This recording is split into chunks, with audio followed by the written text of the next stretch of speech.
we've got some really fantastic guests here to talk a bit about what they feel needs to be done at this very crucial COP, which comes, as we know, just a month or so after the global stocktake. And the global stocktake was where governments basically looked at what they've actually achieved since the Paris Agreement of 2015. And it wasn't good news. And I think there were no surprises there for most people that, you know, we are not on track to halve emissions by 2030 and hit a net zero future in 2050. So on that basis, this COP has to sort of move with this reality that they have from the global stocktake.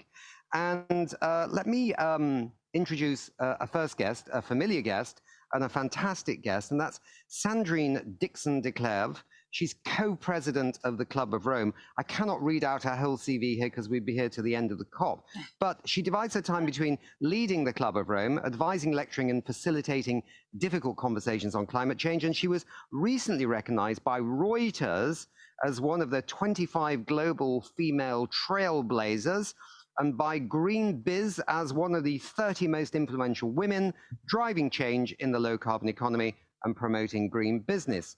I also have with me Johan Falk, another great guest that we have on regularly, who is the co-founder and CEO of the Exponential Roadmap Initiative. They're a very formidable and very grateful partner with us. And if we're lucky, we may also get a gentleman called Alex Rafalovich, who's executive director of the Fossil Fuel Non-Proliferation Treaty. But we've had heads of state here. It's created chaos in this so-called blue zone here, the diplomatic zone. We didn't even know we'd get anybody on this morning. So we're grateful to have the two people we have. And if Alex makes it, he'll just come on. So thinking about this COP, thinking about what has happened so far, and it's really at the early stages, for some people it was very exciting yesterday, which wasn't actually the kind of heads of state formal opening, as it were, but very exciting that something like $400 million was put into something called the Loss and Damage Fund. And I mean, the Loss and Damage Fund's been talked about for 30 years. And blow me, it was actually agreed last year at COP27. I never thought it would happen, honestly. But now there's some money in it. What's your take on that, Sandrine? Should we all be as excited as some people are, or what do you think? So I think it shows that actually we can make progress at the COP, that also the presidency is trying to open on a positive note, which is incredibly important after the criticism that has been flowing in his direction over the last few weeks, including the last BBC report that just came out around his negotiations with oil and gas production countries and companies. Is 400 billion enough? I think it's not as much as many would have hoped, but it's a fantastic start. 400 million. Yes, sorry, 400 million. 400 billion would be fantastic. 400 billion would We'd be really pumping the air with that one. It was 400 million, absolutely. So coming back to the 400 million, is that enough? I think there's some criticism. But I think most importantly is we have to remember that we have been actually building up to this moment on loss and damage, starting at Glasgow. And, you know, this is also a tribute to Salim Huq, who from Bangladesh has been leading with the champions on a deal on loss and damage. So in that sense, there's a bit of beauty as well. There's a bit of humanity as well in this declaration. We all know, however, that the big discussion here, and you said it's hot here in Dubai, I would say it's heating up continuously on the fossil fuel front. And if we're going to leave as positive as we started yesterday, we have to have a deal on fossil fuel phase out. Okay. Johan, I mean, you work a lot with business, right? And trying to move the needle in terms of corporate activity. Are you pleased that business is here with a very strong message on the phase out of fossil fuels? What's your take on this? As Sandrine said, this COP has to really start the phase out of fossil fuels. That's incredibly important, and it's absolutely unacceptable that we still have actors in finance and governments continuing to invest in fossil fuels. It has to stop. And of course, business is incredibly important. So we are supporting a number of initiatives like the Fossil Fuel Treaty, like the Fossil to Clean campaign, but we're also working with our companies who are actively mapping and eliminating fossil fuels through the value chain. So it's incredibly important to send that message to the financial community, to governments, to regions. Fossil fuels, there will be an end. And this isn't a small number, right? It's a large number of companies, big and small, but with a revenue of about $1 trillion. That's not peanuts, is it? That's the basically exponential roadmap initiative that we are bringing together. Yeah. So the idea is to bring together the absolute leading transformers and disruptors with this same mission to halve emissions by 2030, and doing that through exponential climate action and solutions. But then, of course, work with the bigger community. If we can represent 1 trillion, we can work with the bigger networks representing 10x more, which influence the global economy, which is 100x more. So the idea is to go in the front line, show it is achievable, and it's also desirable to go in the front line. Yes. Just before I come to Ingmar Rentzhog in our Stockholm studio, Sandrine, you were reflecting just before that this was exactly the kind of ignition that was done to actually get the Paris Agreement, which most people thought we would never get the Paris Agreement. Christiana Figueres has always said when she got the job there that there will be a global agreement to all nations, but not in my lifetime. But then it happened in 2015. So you wanted to mention that, but also something else. You got an ad, is it in the FT, I think? Yeah, absolutely. So we've got an ad in the FT here that you can see here. And you may remember this, Nick, because you and I were in Paris, having started when I was working for King Charles, actually, at that time, the Prince of Wales Corporate Leaders Group, and leading that effort. Who's here today, of course. Who is here today. King Charles III. I need to say Richard III, but it's King Charles. No, it's not Richard III. Listen, I think it's important to realize that the non-state actor community in Paris really shook things up. It is the moment where actually Christiana and Laurence and so many others realized that actually we needed to bring on board non-state actors. And we took out a similar ad. We Mean Business took out a similar ad, bringing together scientists and business and ensuring that actually a variety of different organizations would come together and say, enough, we need to shift towards a fossil fuel future. Fossil fuel free future, not fossil fuel future. And I think what's really important here is that this effort is now building on that. And that was a real clincher in terms of shifting the bar.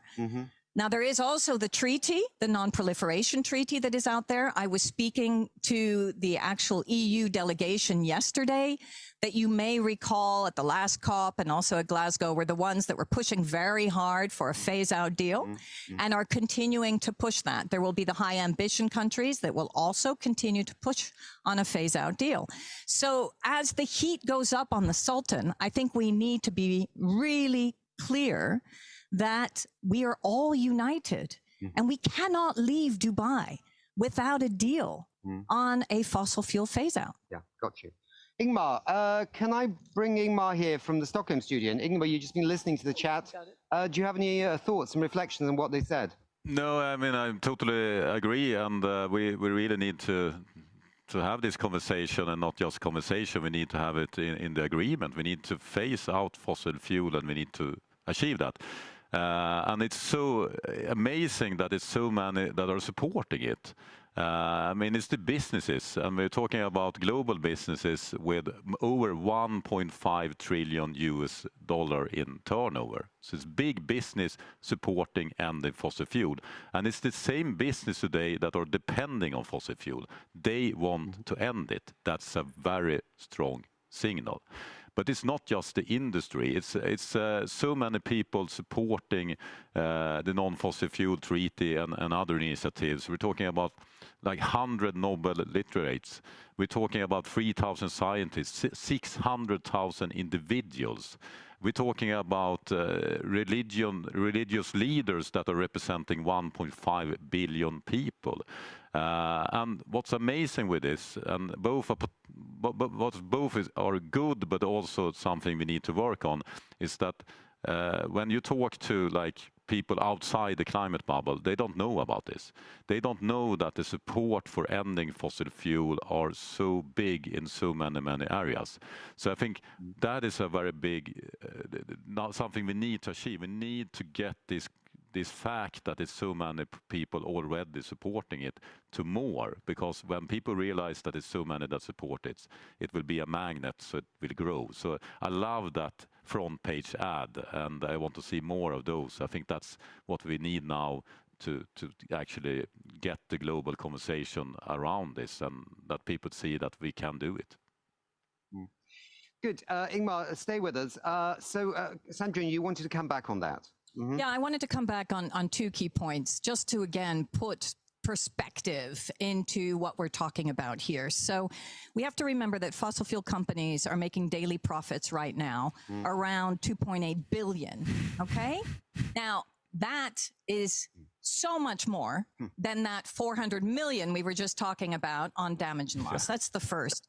The other is this shareholder value that has so increased, actually, the dependency on what we're now calling the carbon bombs, the fact that banks are not pulling out. We had some very clear prescriptive calls that came out of the past COPs that have said the banks need to pull out of their investments in fossil fuel industry. And because the profits have gone up so dramatically, we're seeing that actually most banks are not pulling out, but are cashing in. And this is a real problem. And the last point that I want to make on this is not to forget that the top shareholders of the 5 oil companies are the world's most dominant asset managers, BlackRock, Vanguard, and company. And that those big asset managers also have bought off most of the debt in developing countries. So we've got a double problem. The double whammy is, one, they're invested in oil and gas, and two, they're not going to cancel some of the debt of the countries that actually need to cancel that debt to be able to move towards a low carbon economy. Yeah. And that is a real issue. Yeah.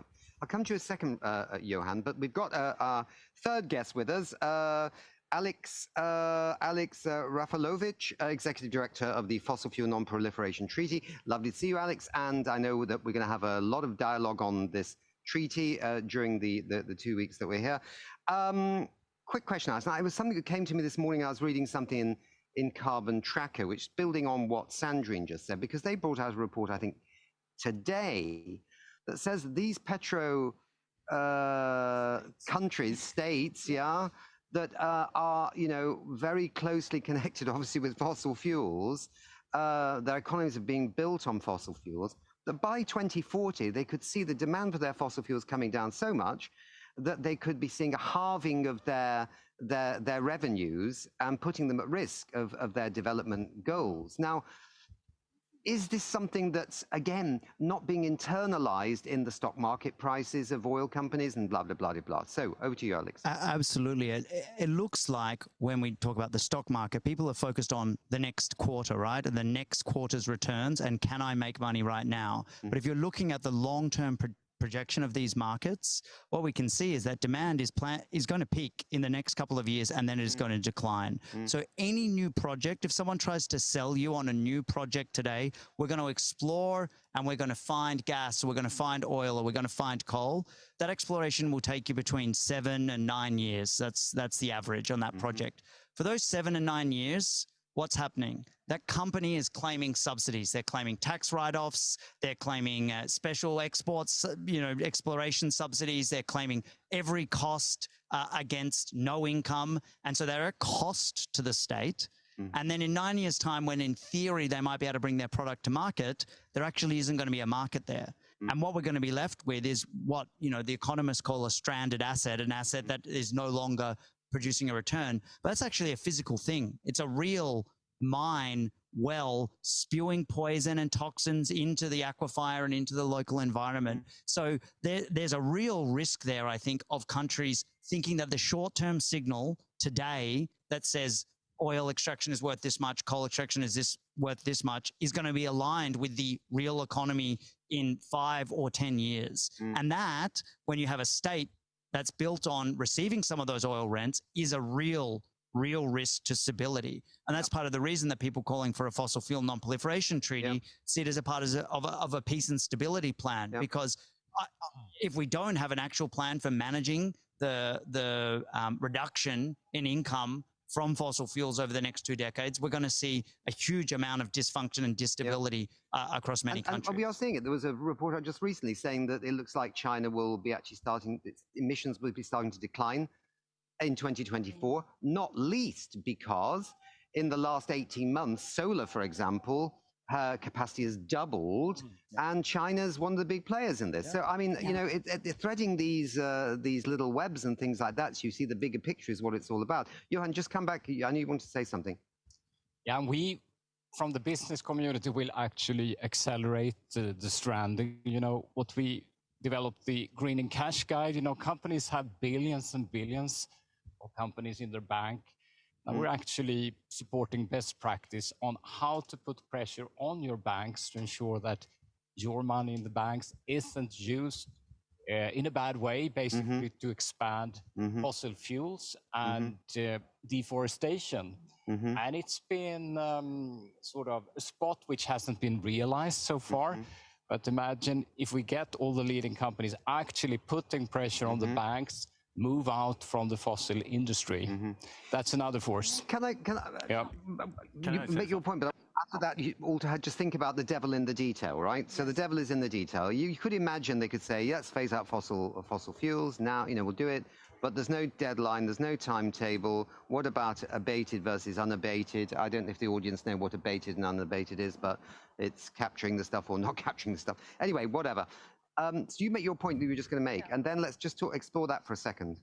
So I want to come back to both the social impact and the environmental impact. So we have to remember where we are, right? So Johan Rockström and I have come together also commenting on the need to reform the COPs so that we take into consideration the science. The science tells us that we actually are seeing more fossil fuel emissions, even 110% more emissions coming from fossil fuel companies than we've ever seen leading into 2030. So we're actually going beyond, although I agree with you, China's doing a great job because of the Ukrainian invasion, because of the fact that actually the value to shareholders has gone up so exponentially in the last 5 years. We are seeing more investment and extraction than we've ever seen, and hence more emissions. Now, last Friday, we had the first day that we've ever seen past 2 degrees. This was a day. I agree we're not at 2 degrees globally for a longer period, but we are going to have more of those days. Those are the facts. From a social perspective, the other key fact is that while these multinational oil and gas companies are making exponential profits, they're doing it on the back of energy poverty. We have seen more energy poverty across the globe than we've ever seen. Consumers are paying more for their energy than they ever have. The inflationary impact has also had a double whammy, as had obviously access to food, etc. So we have to also take into consideration not just the costs of transitioning to the oil and gas companies, for God's sakes, but the costs that are lived right now by people across the globe while they sit there continuing to pollute and to also make profits. Can I say something, Nick? Yes, Sorry, come in, Ingmar. For interrupting. I wanted to amplify what Sandrine said before, and that we need finance to invest in the right thing and not sponsor the wrong thing. And I therefore would like to give one climate warning to BlackRock, because they are talking but they're not acting. Instead, they nominated Saudi Aramco Oil CEO to their own board just a couple of months after they closed the biggest deal with Saudi Aramco Oil ever for a Western investor. I mean, isn't that corruption? To start with, I'm totally amazed by it. That's why it's called BlackRock. That's why it's called BlackRocking now. You know, coal, BlackRock, Black Oil, blah, blah, blah. But I will also give a climate love, because we need to credit those that are doing the right thing.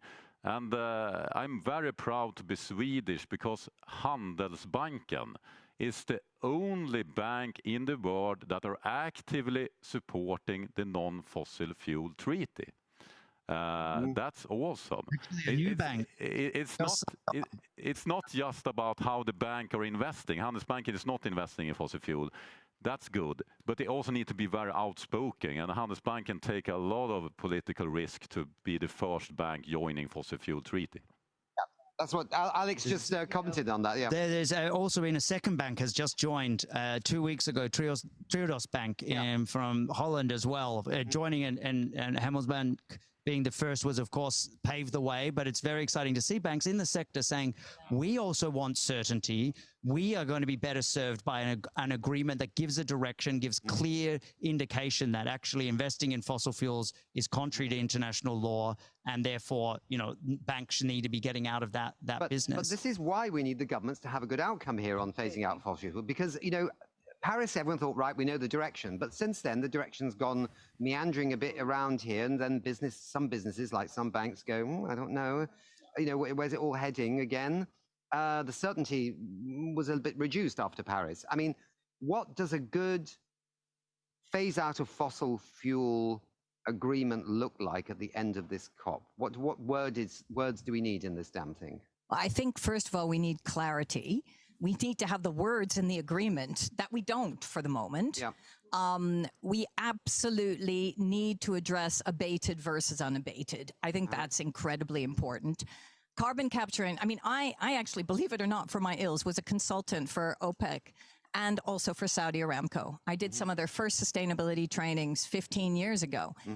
And it's okay, Sandri. I know. Well, among friends. Listen, but I did it as an environmental consultant with hope that we would also shift. And at that point, we were shifting into cleaner fuels. Okay. Now, what was very interesting, that we made very clear statements around what the sulfur levels had to be in our fuel quality at the time, because there we were talking about pollutants, what benzene levels had to be. But we also put in place tax incentive structures that enabled cleaner fuels to be able to penetrate the market. It started in Scandinavia. It went gobusters across the globe, and Saudi Aramco wanted to do this first as well. And you know why? Because they realized that their own people were affected with bronchial issues, health issues, and high mortality rates. We have to do the same thing in terms of convincing those countries that a fossil fuel phase out is going to bring them something else. Right. And so part of doing that is first get the right text in, but make sure that we also make it clear what a just transition looks like. Okay. And so I think the text that needs to come out needs to be clearly about phasing out all fossil fuels. We can't limit it just to coal. And it needs to be about the life cycle of fossil fuels. It can't only be in the power sector. We need it, which is currently was the Glasgow language. We need to also consider the whole life cycle, the extraction, the transport, the use of it in energy and electricity in buildings and in transport itself. And then it needs to be linked to the equity language, and it needs to be a part of our vision for a just transition globally, where we resource that transition. So those would be a couple of the key elements I think we want to see in the outcome, and potentially, really ambitiously, some timelines. So it's not just some words on paper, but there's actually a metric that we can then hold people to. Timelines within this century. Yeah. Would be handy. Within this decade, I think. Within this decade, preferably, not this century. Yeah. Johan.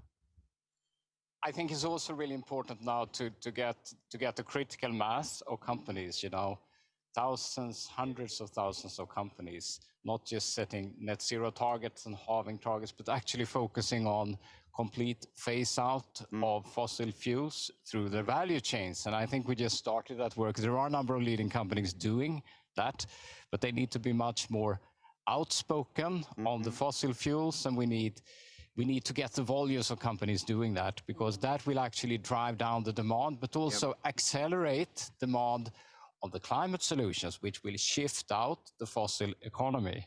So that is what is incredibly important, actually, to support the other actions. So we've got 3 minutes. There are a couple of other things. So we're obviously I can't imagine why we wouldn't be behind the tripling of renewable energy by 2030 and the doubling of energy efficiency. The EU seems very keen on that. And I think what I read, China might also be very... And the IA. I think what's Yeah. important, though, is that actually leads to a change in behavior. I worry that some of that support comes from them doing the sums and saying, we don't actually have to change. I mean, the point of getting an agreement is to actually change action and accelerate action. So what you're saying is basically we might triple anyway by 2030 or near as damn it, so it's not much of a big change. Okay. Or that the implication for what the EU has to do, they think, our contribution is already aligned with that. And I don't know if that would be true. Right. So that's the bit of devil in the detail, but it's obviously an important signal. I agree with Alex, and I think we really have to focus on demand. I mean, the supply side solutions have always been there, and yet most of the oil and gas companies that were investing in renewables have actually reduced their investments. Yeah. It's also a bit of an excuse for not dealing with fossil fuels themselves. And I think that is the key. Absolutely, we need to triple renewables. Absolutely, we need to double demand, double energy efficiency and focus on demand. But that needs to go hand in glove with a deal on reducing our emissions directly and our burning of fossil fuel energy. Okay. So we're going to have to come back to this closer to the end of the COP and see where we are. We've completely run out of time now. I've just been given all the signals from the team. We haven't even got to talk about global cooling pledges, but we won't go there. I wouldn't mind a few right now, just floating around this room. We're all sitting here wiping away sweat. So Sandrine, thank you very much indeed. Johan, fantastic. Alex, thank you very much indeed. Best of luck with all your work here this week, and let's reconvene a little bit towards the end and see where the devil we are. Thank you so much. Thank you. Thank you. Well, thank you very much, Nick, and the team in Dubai for sharing your important insights. So, Ingmar, you've been part of the conversation. What would you see would be your key sort of findings from this talk this morning? I think it's a great conversation. Unfortunately, when you listen to panels like this and also being part of the panels, is that it's not the panelists that are deciding. So that would be nice. That would be nice, Sandrine and the others for president. But what I think is a good learning is how the ozone crisis. We had a big crisis, environment crisis when I was a kid. And the world leaders came together and they banned freons, the chemical that were causing the damage of the ozone layer. They didn't say like this, let's triple up freon-free fridges first. Exactly. They didn't say that because we had leaders that took responsibility back then, because they know that as long as we're poisoning with the old technology, the new technology will not fix that problem. Of course, we can't, and everyone back then, they said like, but hey, we need to cool the food. We need those chemicals. But what happened was that we had actually some businesses, Swedish company Electrolux, that said like, no, we can produce fridges without this substance and we can do it fast. And they did. But they will never been able to launch that at scale if we didn't have the ban of the chemical. Exactly. It's a very good analogy. So the time to end fossil fuel is now. Of course, we're going to triple and much more the renewables. But as long as we're producing those old tech fridges, if you sort of see what I mean, we will not make it. So why should we invest in the old technology? Everyone will gain from swapping to the new technology, and all the investors will earn confidence that is the future if they have this ban on place. Great metaphor. The sooner the better we get this done right. So let's finish off this session and move on to the next.